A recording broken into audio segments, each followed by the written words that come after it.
Bonjour à tous, j'espère que vous allez très bien. J'aimerais juste partager un petit message pour tout le monde, mais c'est plus spécifiquement à des jeunes personnes. Mais juste partager comment être chrétien, rester chrétien quand tu es jeune, quand tu as comme 20 ans, 25 ans ou quoi que ce soit. Parce que j'avais vraiment à cœur de partager ces petits trucs ou techniques. Comment être chrétien malgré que tu es jeune. Parce que vous savez aussi que le diable combat beaucoup la jeunesse. Il va combattre la jeunesse par des distractions, par des choses afin que la jeunesse s'éloigne de Dieu. Mais si tu es chrétien mais que tu ne savais pas quoi faire pour rester chrétien et tout ça, j'aimerais juste te proposer quelques techniques ou quelques trucs, c'est ce que Dieu m'a enseigné. Et c'est pas juste à des jeunes que ça s'applique, ça s'applique aussi aux adultes, aux pasteurs, aux serviteurs de Dieu. Bon, on va juste commencer par les premiers trucs. Comme les premiers trucs qu'il faut faire, il faut prier. Parce que tu peux pas vivre une vie chrétienne sans prière. Une personne normale, une personne qui est chrétienne ne peut pas vivre sans prier. Ça veut dire que si tu es un jeune chrétien, il faut que tu pries. Parce que l'ennemi va te mettre des tentations, il va te mettre des choses, des tentations. Mais si tu ne pries pas, tu tomberas dans ces tentations. Et la prière, ça nous permet de nous rapprocher de Dieu, de toujours être en relation personnelle avec Dieu. Ça veut dire que si tu es jeune, il faut vraiment beaucoup que tu aies des temps. Je dis pas de prier pendant 2 heures. Si tu peux prier pendant 2 heures, c'est gloire à Dieu. Mais je te dis au moins de prendre un temps de prière, un temps de rester dans la présence de Dieu parce que c'est vraiment important. Dans la Bible, ça dit veiller et prier en tout temps. C'est la prière qui nous donne la force. C'est la prière qui va te donner la force à combattre, à survivre, à rester debout en Christ. Parce que si tu es jeune mais que tu ne peux pas, je te dis que tu vas t'affaiblir. C'est ça que les premiers conseils que je te donne, à toi qui es jeune chrétien, il faut que tu pries.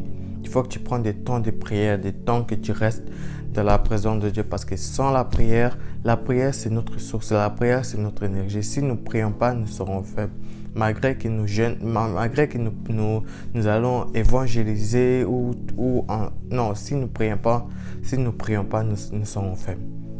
C'est ça le premier conseil ou la première méthode.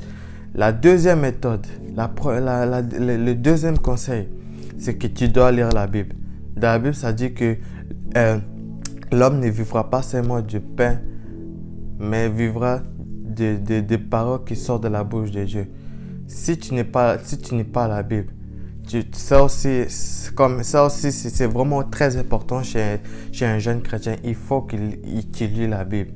Il faut que tu prennes du temps pour lire la Bible. Si tu peux prendre 1 heure pour lire la Bible, prends 1 heure pour lire la Bible. Si tu peux même prendre 5 minutes pour lire la Bible, prends 5 minutes pour lire la Bible. Parce que c'est vraiment aussi très important pour lire la Bible. La Bible, ça va te permettre à connaître Dieu. Ça va te permettre à connaître ce que Dieu veut faire pour toi dans cette terre.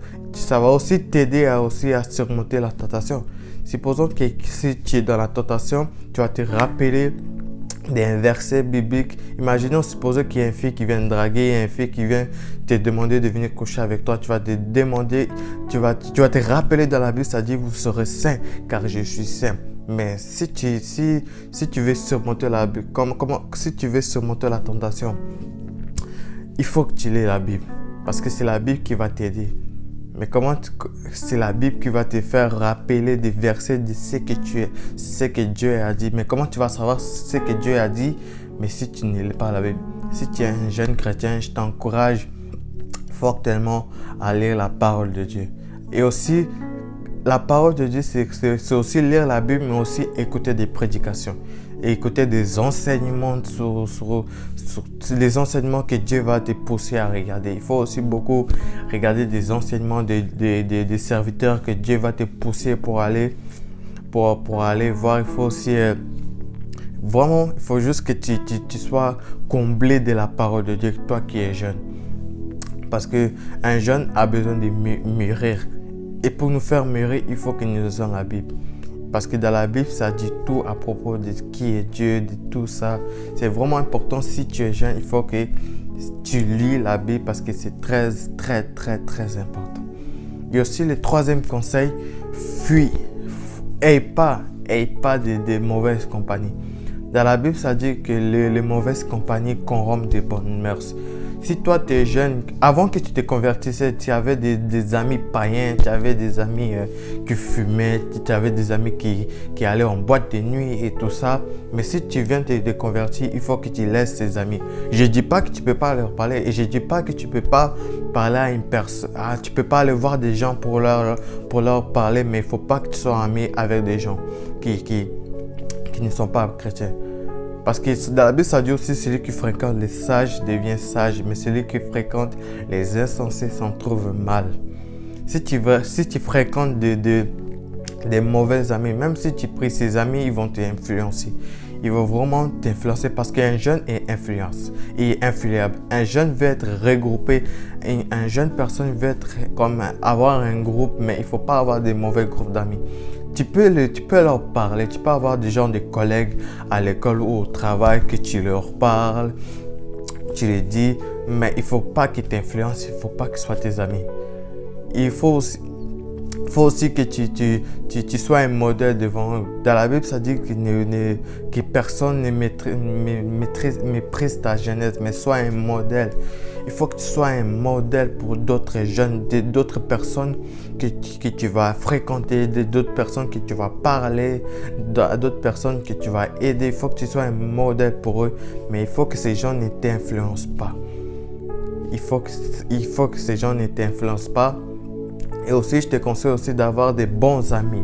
Des bons amis, eux, qui vont vraiment t'aider à grandir spirituellement.